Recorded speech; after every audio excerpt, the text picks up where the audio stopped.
because I didn't do the body work to this car and because I didn't prime it, I don't know where the low and high spots are. Now, and the reason why I'm telling you guys this is because typically the way I would do it from here, this car is ready to be blocked out, or appears to be, right? You have your guide coat right here already on. So this is the time where you block sand. Not really use a sander. You can, but I'm gonna go ahead and use a sander to go over the car real quick so that I know where the low spots are very quickly, all right? And I can already see one right here. So if you don't know how a guide coat works, as we sand the car, we're going to get down to the lighter color that's underneath this black that's been misted on, right? So the actual primer itself is this color. Any dark spot right here means that there's a low spot, and that's definitely something that we have to address. And that typically requires a skim coat of filler putty or either maybe some high build primer. So we'll just have to fill it out and see. So let's run the sander down the car real quick and see what we got.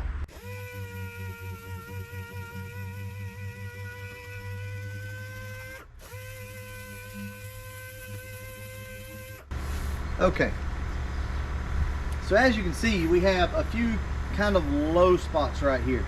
So you can get most of this out with primer alone, and if we took enough time with this, we could probably go ahead and smooth this out. More than likely not going to get that spot because I can feel that with my hand.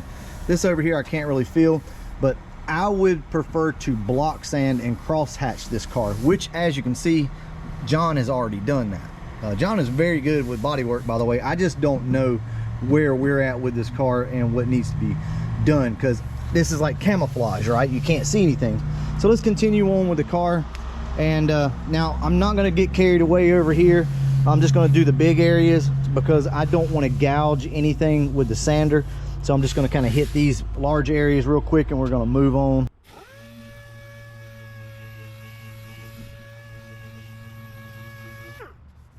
Looks pretty good right there.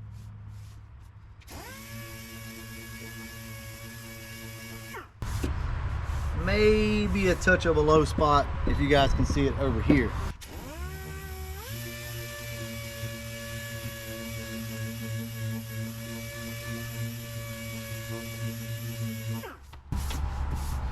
Okay, so a few things going on here.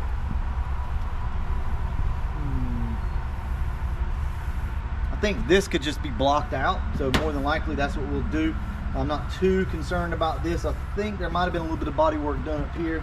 Right here, what I'll do is probably just go ahead and take all of this Bondo back down and then try to evaluate what's going on with it. Let's keep moving. We can stay up top here just because this is a pretty flat area. And if you notice, I'm going more up and down than I am like this. That's just what I prefer, and I think it does a better job of not gouging the paint, and you can get a flatter area to judge whether or not you got a low spot.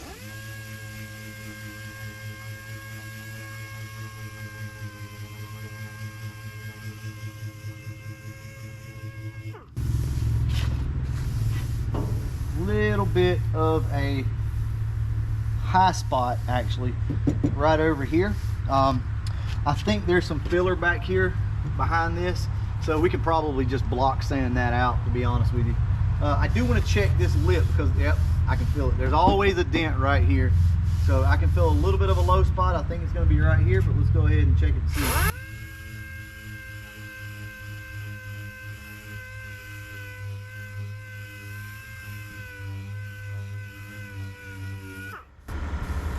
See, and that's another thing with a sander like this, with a palm sander, you can't really like keep it flat enough to check, because let me explain something. I know a lot of you already know what I'm talking about. Let's say we have a dent right here, okay? And that dent is, if you guys can see that, right there. If you were to do this, right, and sand over the top of that, you would essentially be touching the metal on this side of the dent and on this side of the dent. So you, once you're done, will be able to see your progress and see if there's a low spot. The problem is this: once you pull this sander off and this is the dent, you have a chance of gouging into it, right? Or pushing on the high spot of the edge, and it makes it really hard to see if there was a dent there, if there was a low spot, if you're looking for guide coat anyway. Look, I'm not gonna sit here and preach on this, guys. I just wanted to go down the side of the car real quick, give it a rough once over and see what we got. I really only see a couple areas of concern. I know that there's a little low spot here. We'll block all of this out, should be good. Block this out, maybe some high build primer. There's a little bit of Bondo up here on the front, and then a ding right here still. But let's go ahead and finish up real quick.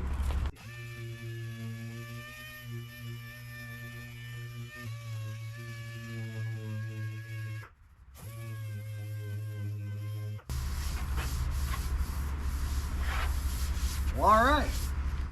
But overall though, I'm very pleased with what I see so far. There is some body work that needs to be done back here, but luckily most of it is covered up by the ground effects. We're still going to fix it, but it doesn't have to be perfect. So that's the good thing about a GT car or something like that.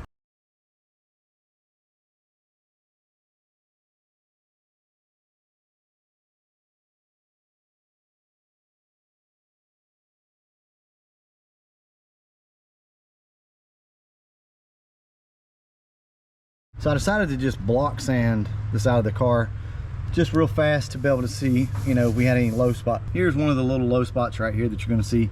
Other than that, the side of the car looks pretty good. There's maybe a low spot right there and possibly some like bigger high spots, and that's something that can be deceiving. If it's a very gradual high spot, a lot of times you won't see the low spots in it. So I don't really know.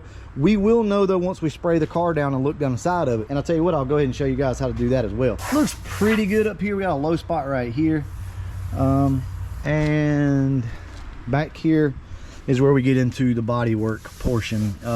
Low spot here, some issues, some dimpling over here, some body work which just wasn't finished out. I knew this, and some back here as well.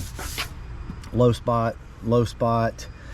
Typically back here you're going to have a high spot on this rolled edge, and then it'll dip down on you, and you can start to kind of see that right here. Body work needs to be done down here as well. Let me go ahead and show you guys my trick to see if, like, how straight the car is going to be. Now there again, this goes into, a lot of people do not like this right here, what I'm about to do, okay? They don't like it, that's fine. All I'm going to do is just dry some of the dust off the car. Just get some of the dust off. We're going to take this pump up sprayer. I'm going to spray the side of the car, and we're going to use that as like a clear coat.